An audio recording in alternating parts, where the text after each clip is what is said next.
What is up, everybody? Night Batman here with another movie review, and today I'm gonna be reviewing a movie that I have been wanting for so long, practically my whole life. Something I've only dreamt about, something that I've been wishing for. Even when they first announced that, Marvel was gonna be doing its shared universe and come out eventually with the Avengers, this was a movie that I wish had come before that. A dream that you wanted to see come to fruition, and to finally see it happen is just so amazing. My review is gonna be about Justice League. Now, let's just talk about a few cons just to start it off, because I have a lot of good stuff to say about this film, but I just wanna bring up a little nitpicks I had about the film. The story, it kind of felt a little choppy in the beginning. I did like how it flowed a little more, maybe in the second quarter towards the end, but the first quarter, yeah, it felt a little choppy to me, but I did like how we got a lot of good character moments with all the heroes, the members of the league, the reshoots. You can really tell that some scenes didn't really blend so well together. One example was that scene that we've seen a lot of, where Bruce talks to Barry Allen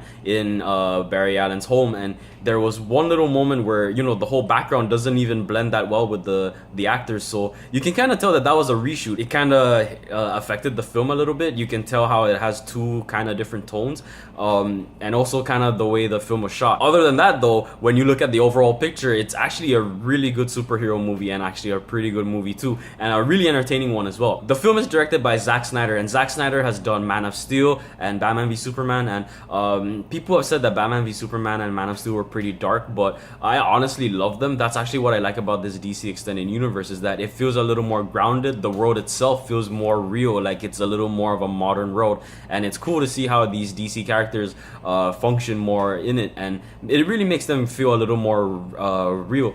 And this story takes place after the events of Batman v Superman and a little bit after Wonder Woman. It's the next entry in the DC extended universe, and what I like is how, even though people will probably say they really rushed to try to get the Justice League, it feels like this was a natural progression. Like, you can tell that this was actually something they had planned for, or it's a plan that kind of evolved. It's like, it didn't really feel too much like a rush, and you can see it in the story, because what I like is how, even though we didn't get a movie setting up these characters like the Flash, Cyborg, and Aquaman, you get a pretty good feel for these characters, and it's enough to kind of even jumpstart their own solo movie should they get one. I know Flash will be getting one soon. We haven't really heard much about Cyborg, but we will be getting Aquaman. That is confirmed, because filming has also wrapped, so they're just kind of in post-production right now.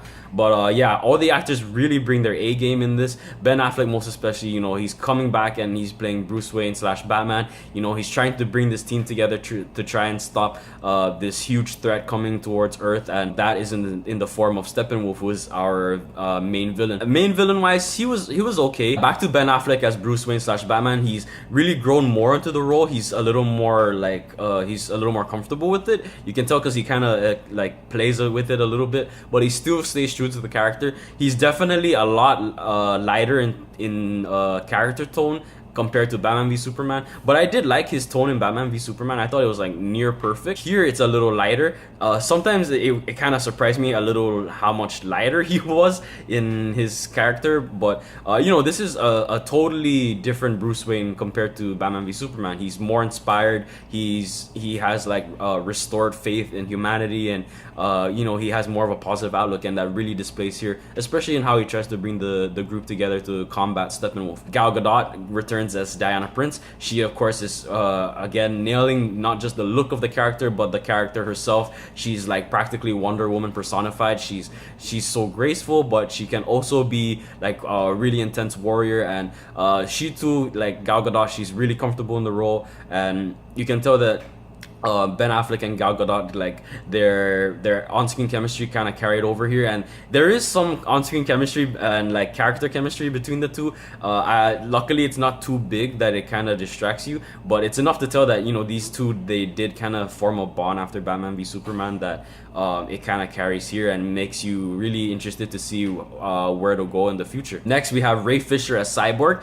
He was actually pretty good. I was kind of wishing we could have gotten a little more scenes with him, or maybe maybe flesh his character out a little more. But for the footage that we get, he's very sympathetic. You can tell he's going through this tragedy that happened to him, and he's trying to like get used to it. But it's still like a big adjustment to him, because I mean, you know, the guy survived an explosion like somewhat, and you know, he was brought back to life by the mother box. And of course, that's not really a spoiler. That's something we saw in Batman v Superman. And to kind of tie that off, it really does help if you watch Batman v Superman: Dawn of Justice before this film, and I would suggest the Ultimate Edition. That was way better than the theatrical cut. The theatrical cut was bullshit, to be honest. Yeah, Batman v Superman was a really, in my opinion, it was a really good movie and a really different movie, because it was a more almost grounded superhero film. It really had like, even though kind of a complicated plot, it was a really interesting story, and especially in the way it handled the characters. And that's what I like about Zack Snyder's approach in directing these films, especially this, is that he really makes these characters feel so real and the world itself real. And again, like the setting of this film, it's modern day, and it feels like a modern day world, like the world we live in. Of course, even like how we rely on technology so much, it really ties in with Cyborg and how perfect it is that, like, you know, this is his ability. He can like communicate with all technology. He has all access to all technology.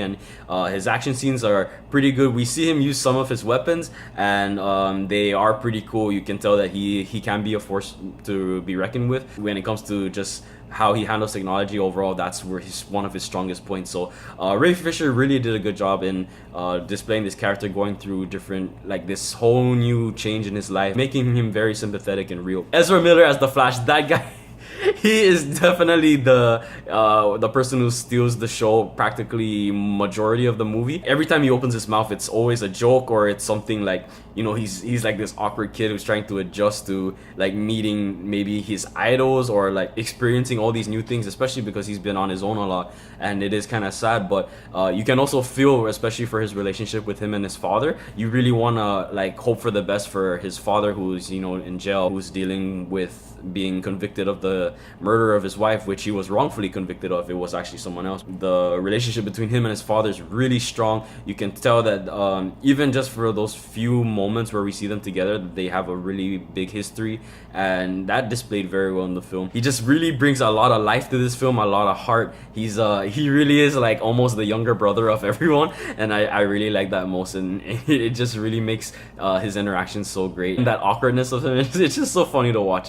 He's a really cool character, and the way they display his powers and everything, and how he is in the action scenes, he's just so awesome to see, and the visual effects look so good there. Then we have Jason Momoa as Aquaman, and now come on, I think we can all agree that the Aquaman jokes are definitely gonna be at a halt after this film, because Aquaman's kind of been the butt of every joke, to be honest. Like for me, I didn't really read much Aquaman, but I know that he does have some perks to him. He is really underrated, but like with this film, they really showed more of his strengths, and there's still some strengths to him that we still haven't seen, like his ability to talk to fish. That can be actually a really good like strong point for him. But I'm glad they kind of saved it, and they showed enough of also Atlantis and his interaction with the Atlanteans to kind of get you hyped up and more excited to see where it'll go in Aquaman when it comes out soon. So can't wait for that. I really hope for the best for that film. But other than that, Jason Momoa, he really played Aquaman very cool, very mellow, and you know, someone who's very like, he's like a lone wolf kind of person. He's very solo and kind of hesitant to join the team, even reluctant at first, but then it's cool to see how he kind of forms a bond with them in the end. So that was really awesome. Jeremy Irons returns as Alfred again.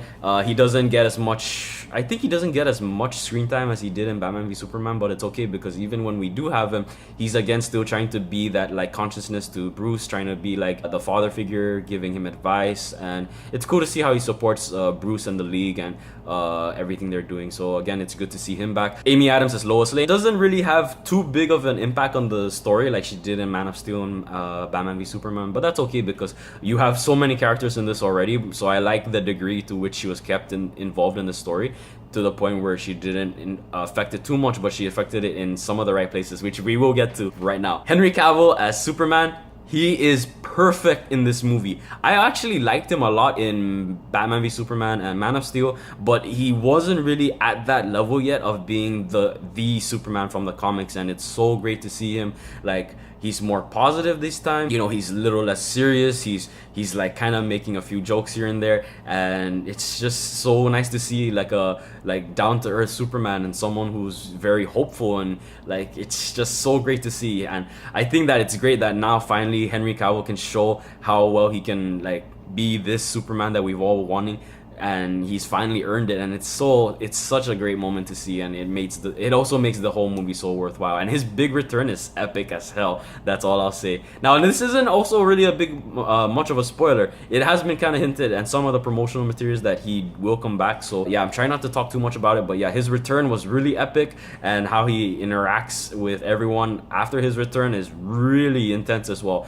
Like, I won't say too much about it, but like the scene when he returns, that was like honestly one of the best scenes in the film. And then how he kind of gets his memory back and then eventually becomes the Superman we all want and like have been wanting for at the end, it's like it's so great and awesome. But when it comes to like the special effects, especially like because Henry Cavill was filming Mission Impossible 6, and he was kind of contracted to not shave his mustache. So when Joss Whedon came in to kind of take over directing, because Zack Snyder had to step down due to a family tragedy, which again, my condolences to him and his family. Joss Whedon was brought in to kind of help finish production on the movie, so he also did some reshoots. So again, that's kind of the thing that really bothered me, that kind of hurt the film a little for me.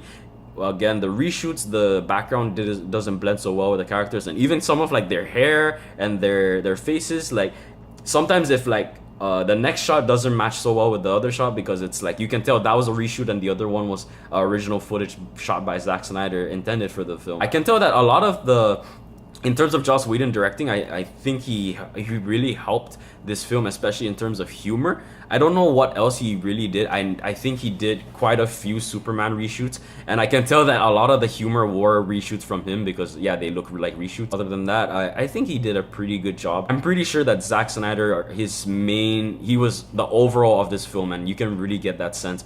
But I think he has also some good credit for some of the humor and the lighter tone. You can tell that the DCEU was meant to kind of start out in a dark place and eventually move into the light, and that's the vibe we get in this film, and it does a great job of displaying that. Music by Danny Elfman. At first, I listened to the soundtrack. I love Heroes theme. I don't really think I heard it. That was my favorite song out of all the tracks, and also how he kind of throws in the classic 1989 Batman theme that he did. That was awesome, and how he kind of threw in the John Williams theme for Superman. That was awesome too. You can kind of hear them in the movie, but not so like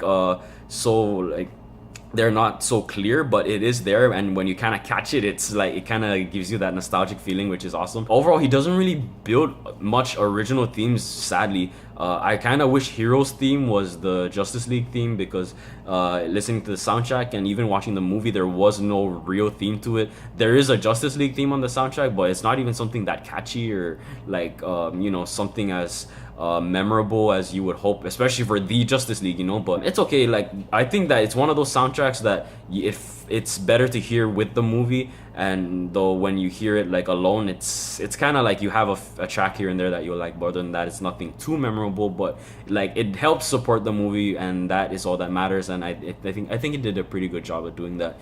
But yeah, overall, I loved this whole movie, and this is the one part I'm gonna talk about for spoilers. Some Easter eggs they threw in that I really love, that really helped build this world more. I love the Green Lantern reference in the beginning, where they were kind of talking about Steppenwolf's backstory. That was an awesome treat, because we kind of get hints of Green Lantern in the past films, but now we kind of see a little more of the constructs in the ring, so that was awesome to see. The ending. Okay, we have two post-credit scenes. I love the first post-credit, and the second was a nice way to set things up. Seeing Lex Luthor and Deathstroke in that was so awesome to see Jesse Eisenberg return, and most especially Joe Manganiello, I think is how you say his name. I'm not really sure, but he looks great. The suit looks awesome, and how they gave him like the white hair for his age look is perfect. I can't wait to see him in hopefully the Batman. another DC film coming out, because I heard there will be rewrites, but I'm hoping that he's still gonna be part of the story. Bruce, when he walked into Wayne Manor, you know how it was all torn down and everything, not used in Batman v Superman. When he returns to it here, I really thought he was gonna rebuild it, which would have been great, but now he actually intends on using it as the freaking Hall of Justice. That is gonna be so awesome. You kind of have to listen to it, but you can tell that he's planning for it, especially when he mentioned that round table. That's perfect. I can't wait to see that play out in the future, and that makes me so excited, and I can't wait for that. But there were some other Easter eggs here and there, but those were the ones that I can really recall right now, and I think those were really great at also kind of hinting at what the future of the DCEU will look like. So other than that, this movie was really funny. It has some great humor, really great banter, great character interactions, characters who have their own point of views, who will kind of be at odds with the other members of the league, so of course there's gonna be conflict, but it still flows very well. The action, of course, intense. Zack Snyder is such a great guy when it comes to directing a movie with action. Man, it was intense as hell. And when he tells a story, I think it kind of is told very well visually in terms of his sense. You kind of have to look at read between the lines, but here he kind of did it more he did it was more well done here. Even more great dialogue. I think Batman v Superman and Man of Steel had a bit more better dialogue, but here there were some good ones too. And the flow of the story was also very good, and it was a light movie. It was a very entertaining movie, very funny, and it's just I don't know how it's so great to finally know that we have a Justice League film, and I'm so happy to finally see my heroes come to life on the big screen, and this whole DC extended universe, seeing it grow. It's a dream come true, and I'm so happy about it, and I'm glad that this film did not disappoint me. I think it's another great addition to the DC Extended Universe, and I think you guys should definitely check it out. My review for Justice League, I am giving it a 4.5 out of 5. I really loved it that much. What we got was damn near perfect, and I loved it, and I really can't wait to go check it out again. And I think you guys should go check it out too, and I really hope that if you have seen it, that you liked it, enjoyed it, or that you will like it or you will enjoy it when you do get the chance. Please don't let me overhype it for you guys. But if you have seen it, what was your thoughts about the movie? What was your favorite scene from the movie? If it's in spoilers, please tag it so that no one sees it. What are you most excited for maybe for the future? I'm excited for where they'll go with for Justice League 2, or maybe the next Batman solo movie or the next Superman solo movie. I'm really excited for Aquaman, that's for sure. Love this movie overall. I really want to watch it. Superman's return, that was pretty epic. His 2 returns, let me just say that. So yeah, it's just overall, I really loved it. Thank you guys so much for watching this and for taking the time to hear my thoughts, and I hope you enjoyed. And Justice League, go check it out in theaters. Such a great film, such a great superhero film as well, and such a great comic book film. Thank you guys for watching, and take care. Later.